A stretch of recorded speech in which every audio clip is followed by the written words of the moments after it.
Chadha. Sir, thank you for giving me an opportunity to speak on this bill.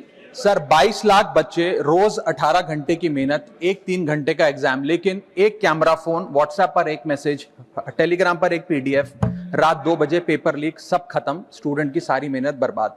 Therefore, sir, I rise today to speak wholeheartedly in support of the students of India and to welcome the Public Examination Amendment Bill 2026. Sir, paper leak जैसी serious बीमारी का permanent इलाज करना होगा. जैसे cancer का इलाज Crocin खिलाकर नहीं किया जा सकता, ठीक वैसे ही पेपर लीक जैसी प्रॉब्लम का इलाज मीडिया साउंड बाइट से नहीं बल्कि इंस्टीट्यूशनल सॉल्यूशन से होगा, जो आज हमारी सरकार इस बिल के माध्यम से करने जा रही है by introducing India's first ever anti paper leak framework. सबसे पहले मैं नीट के स्टूडेंट्स को कुछ कहना चाहूंगा.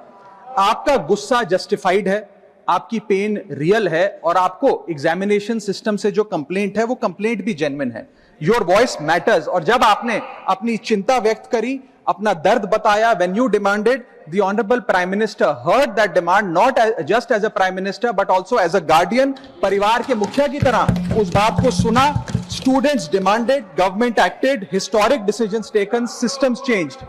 सर, जब एक स्टूडेंट नीट जैसे पब्लिक एग्जाम की प्रिपरेशन करता है तब वो अकेला तैयारी नहीं करता, उसका पूरा परिवार प्रिपरेशन करता है. मां अपनी छोटी छोटी जरूरतें रोक देती है, घर का बजट कम करती है. पिता फैमिली की सेविंग्स को कोचिंग फीस, रेंट और टेस्ट सीरीज पे खर्च करता है. फैमिलीज को लोन तक लेना पड़ता है. और स्टूडेंट खुद कोटा, जयपुर, चंडीगढ़, दिल्ली, पटना जैसे शहरों में जाकर घर से दूर रहता है. दिन में 18 घंटे पढ़ता है, रात 2 बजे तक पढ़ाई करता है और फिर अलार्म लगाकर सुबह 5 बजे क्लासेस के लिए उठ जाता है. परिवार से दूर, कोई सोशल लाइफ नहीं, कोई त्योहार फेस्टिवल नहीं, सोशल मीडिया, फ्रेंड से दूर, और अपनी स्लीप और अपनी हेल्थ से भी कॉम्प्रोमाइज करता है, क्योंकि उसे पता है कि जब वो पेपर लिखेगा तो सिर्फ पेपर नहीं, अपनी फैमिली के लिए एक बेटर फ्यूचर लिखने जा रहा है. फिर एक दिन एग्जाम की तारीख पर उसे पता लगता है कि 3 साल से वो जिस पेपर की तैयारी कर रहा था वो पेपर किसी ने पहले ही पैसे देकर हासिल कर लिया, पेपर लीक हो गया. और इस समय सर सिर्फ पेपर लीक नहीं होता, उस स्टूडेंट का मेहनत, उसकी ड्रीम्स, उसकी सेल्फ बिलीफ, उसका ट्रस्ट, उसकी एस्पिरेशंस, ये सब लीक होती हैं और उसकी मेंटल और फिजिकल हेल्थ पे असर पड़ता है. I understand that pain sir, because मैं खुद भारत के अभी कुछ साल पहले ही भारत के एक पब्लिक एग्जामिनेशन सिस्टम का स्टूडेंट रहा, चार्टर्ड अकाउंटेंसी का. And sir, because I have spent enough time in this house critiquing the government, I have earned the right to say my next sentence with full conviction and sincerity कि जब बात students की आई, when it came to our students and the youth of India, the government heard, the government actioned and the government delivered. Students का feedback लिया, students की demands को honour किया और ये डेमोन्स्ट्रेट किया कि सरकार स्टूडेंट्स के साथ खड़ी है. जिस उम्मीद के साथ स्टूडेंट्स ने अपनी मांग प्राइम मिनिस्टर साहब के सामने रखी, उस चिंता को, उस दर्द को समझते हुए तमाम एक्शन लिए गए, तमाम स्टेप्स लिए गए, जैसे कि शॉर्ट टर्म और long term steps. Number 1, paper leak के बाद इमीडिएटली री एग्जाम कराया गया ताकि साल बर्बाद ना हो. जांच सीबीआई को सौंपी, एसआईटी का गठन हुआ, स्पेशल इन्वेस्टिगेशन टीम, जिसने 13 लोग मेन किंगपिन समेत गिरफ्तार किए. मात्र 75 दिन में, आज से 2 दिन पहले जब 75 दिन पूरे हुए जांच के, चार्जशीट भी फास्ट ट्रैक कोर्ट में दर्ज करा दी गई. जांच को महीनों सालों लटकाया नहीं. 47 नेशनल टेस्टिंग एजेंसी के ऑफिसर्स को शंट आउट किया गया. एजुकेशन सेक्रेटरी का तबादला हुआ, यहां तक कि मॉरल ग्राउंड्स पे हमारे ऑनरेबल होम एजुकेशन मिनिस्टर ने इस्तीफा तक दिया और स्टूडेंट प्रोटेस्टर्स के खिलाफ जो केसेस थे उन्हें विड्रॉ किया गया. बीरीड फैमिलीज जिसके अपने किसी घर के बच्चे को, किसी स्टूडेंट को खो दिया, उसको कॉम्पनसेशन दी जा रही है.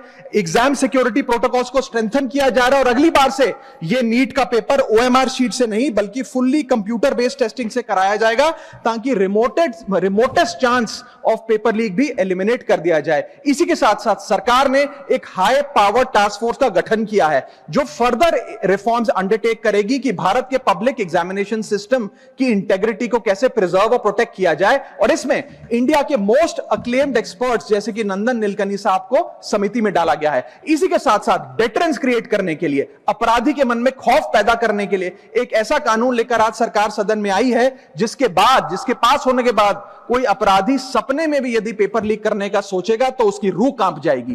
पहली चीज, पेपर लीक को एक इंडिविजुअल द्वारा किया गया क्राइम नहीं, बल्कि एक ऑर्गेनाइज सिंडिकेट नेटवर्क द्वारा किए गए क्राइम के तौर पे ट्रीट किया जाएगा, जिसमें इंसाइडर हो, कोचिंग माफिया हो, लॉजिस्टिक वेंडर हो, प्रिंटिंग प्रेस हो, सॉल्वर गैंग हो, एग्जाम ऑफिशियल्स हो, सब पर कार्रवाई होगी। सबको दोषी करार देने के बाद, गिल्टी करार देने के बाद 10 साल तक की जेल होगी और 10 करोड़ रुपए तक का जुर्माना लिया जाएगा। सारे ऑफेंसेस को cognizable, non bailable, non compoundable बनाया गया। एक स्पेशल टास्क फोर्स का गठन किया गया कि अब कभी भी यदि पेपर लीक की संभावना भी उत्पन्न होती है तो यह स्पेशल टास्क फोर्स जांच करेगी और यह इन्वेस्टिगेशन सालों साल नहीं लटकाई जाएगी। 2 महीने के अंदर अंदर से इस इन्वेस्टिगेशन को कंप्लीट करना होगा।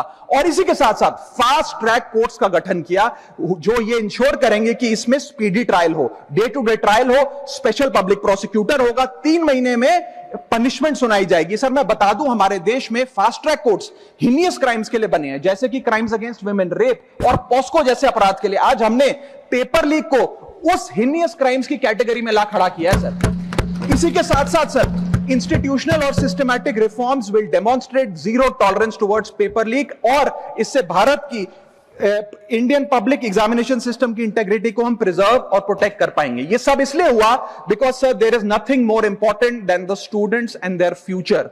Sir their voices mattered, their voices were heard and systematic and systemic changes have been brought in. उनकी आवाज को, स्टूडेंट्स की आवाज को कोई पॉलिटिकल चैलेंज नहीं, बल्कि एक परिवार की भीतर की चिंता की तरह समझकर, जैसे घर के बच्चे घर के बड़े से अपनी चिंता व्यक्त करते हैं, दर्द व्यक्त करते हैं, डिमांड्स रखते हैं, ठीक वैसे ही सरकार ने ये तमाम फीडबैक लेते हुए एक्शन लिया। Sir Benjamin Franklin, American philosopher, statesman, diplomat रहे, उन्होंने कहा था, well done is better than well said. सालों तक इस देश में पेपर लीक होता आया, लेकिन सिर्फ डिस्कशन और सिर्फ साउंड बाइट हुई। आज एक्शन हो रहा है, सिस्टमैटिक रिफॉर्म्स आ रहे हैं और भारत का पहला एंटी पेपर लीक फ्रेमवर्क बनके तैयार है और आपके सामने है।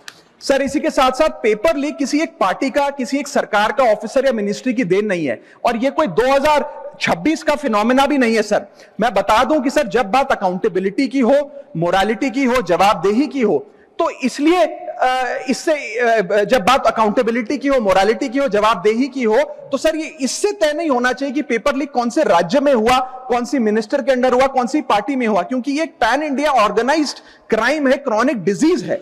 मैं ये बात इसलिए कह रहा हूं क्योंकि 19 जुलाई 2026 को, आज से मात्र 10 दिन पहले, पंजाब के अंदर एक फार्मेसी ऑफिसर रिक्रूटमेंट का एग्जाम हुआ। उसमें मैसिव इरेगुलरिटीज देखी गई, ब्लूटूथ डिवाइसेस के माध्यम से लाइव चीटिंग चल रही थी, और चीटिंग सिंडिकेट वो चीटिंग फैसिलिटेट कराने के लिए 13 लाख रुपए का रेट चार्ज कर रहा था। यही नहीं सर, आम आदमी पार्टी की सरकार जब पंजाब में बनी तब से अभी तक नायब तहसीलदार के एग्जाम में इरेगुलरिटीज देखी गई और लार्ज स्केल चीटिंग हुई। पंजाब स्टेट एजुकेशन बोर्ड में 12वीं क्लास का इंग्लिश का पेपर लीक हुआ, पीएसटीटी स्कूल टीचर रिक्रूटमेंट का एग्जाम का पेपर लीक हुआ, पीएसएसबी के ग्रुप ऑफिसर के रिक्रूटमेंट का एग्जाम लीक हुआ, एग्रीकल्चरल डेवलपमेंट ऑफिसर की रिक्रूटमेंट का एग्जाम लीक हुआ, और एक्साइज और टैक्सेशन इंस्पेक्टर की रिक्रूटमेंट की मेरिट की लिस्ट जब आई तो उसमें फर्जी नाम डाल के जारी कर दिया गया। सर मैं आ रहा हूं, अब मैं कांग्रेस में आ रहा हूं। आप कांग्रेस का सुनिए सर, ये मेरा समय खराब कर रहे हैं। आप बोले ना, बोले आप बोले। सर जब सर कांग्रेस की कर्नाटक में सरकार है, इसी साल जनवरी 2026 में एसएसएलसी का पेपर हुआ। इसी साल कर्नाटक में कांग्रेस की सरकार के अंडर एसएसएलसी का पेपर हुआ, पेपर लीक हुआ, और वो पेपर ऑनलाइन 200 रुपए में स्टूडेंट्स को बेचा जा रहा था। हिमाचल प्रदेश में HP state selection commission recruitment exam का पेपर कांग्रेस के कार्यकाल में लीक हुआ। अब आप सुनिए सबसे चौंका देने वाली घटना, सर सबसे शॉकिंग और सैड बात यह है कि 2016 में कर्नाटक में जब कांग्रेस की सरकार थी, तब वहां पे 12वीं कक्षा का प्री यूनिवर्सिटी कॉलेज का 12th का केमिस्ट्री का पेपर लीक हुआ। ये क्लासरूम का पेपर नहीं था सर, ये स्टेट बोर्ड एग्जाम था। ये स्टेट का एग्जाम जब पेपर लीक हुआ, बच्चे एग्जाम देकर घर आ गए, पता लगा पेपर लीक हो गया, पेपर कैंसिल कर दिया। 20 दिन बाद री एग्जाम कराया गया, री एग्जाम का पेपर भी लीक हो गया, और उसके बाद रात को 3:30 बजे वो पेपर व्हाट्सएप पे घूम रहा था, री एग्जाम को भी कैंसिल करना पड़ा। इसके बाद जब जांच हुई, स्टेट सीआईडी ने जांच करी, तो 3 लोगों को अरेस्ट किया, जिसमें कर्नाटक सरकार के मेडिकल एजुकेशन मिनिस्टर डॉक्टर शरण पाटिल का पीए खुद शामिल था। पीए 10-10 लाख रुपए लेकर पेपर लीक कर रहा था। उसके बाद जब मंत्री जी से पूछा गया कि आप इस्तीफा क्यों नहीं देते, आपकी मॉरल और डायरेक्ट जिम्मेदारी बनती है, आपके दफ्तर का आपका पीए पेपर लीक कर रहा है, आप क्यों नहीं इस्तीफा देते? तो उन्होंने कहा कि there is no question of resigning, अगर कुछ गलत हुआ है तो वो मेरे पीए का पर्सनल मैटर है, उसकी पर्सनल लाइफ है। वहां सर ऑफिस गवर्नमेंट का, डेजिग्नेशन गवर्नमेंट की, एक्सेस गवर्नमेंट का, बट अरेस्ट की बात आई तो पर्सनल लाइफ का मैटर है। और आयरनी देखिए, आज 2026 में कर्नाटक में फिर कांग्रेस की सरकार है और डॉक्टर शरण पाटिल फिर मंत्री हैं और उसी विभाग के मंत्री हैं, मेडिकल एजुकेशन विभाग के मंत्री। ये है स्टैंडर्ड ऑफ अकाउंटेबिलिटी।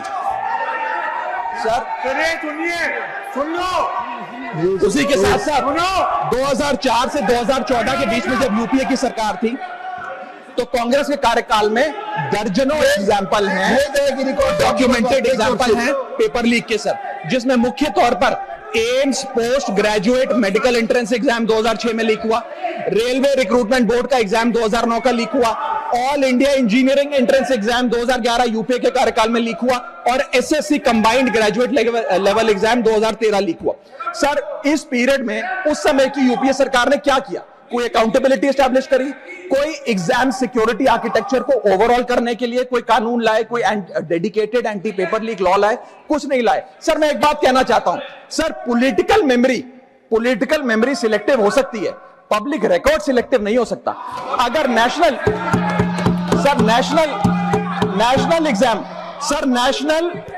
एग्जाम का पेपर लीक अगर नेशनल क्राइसिस है, जो कि है, तो सर ऑपोजिशन रूल स्टेट का पेपर लीक एक लोकल इंसिडेंट कैसे हो सकता है?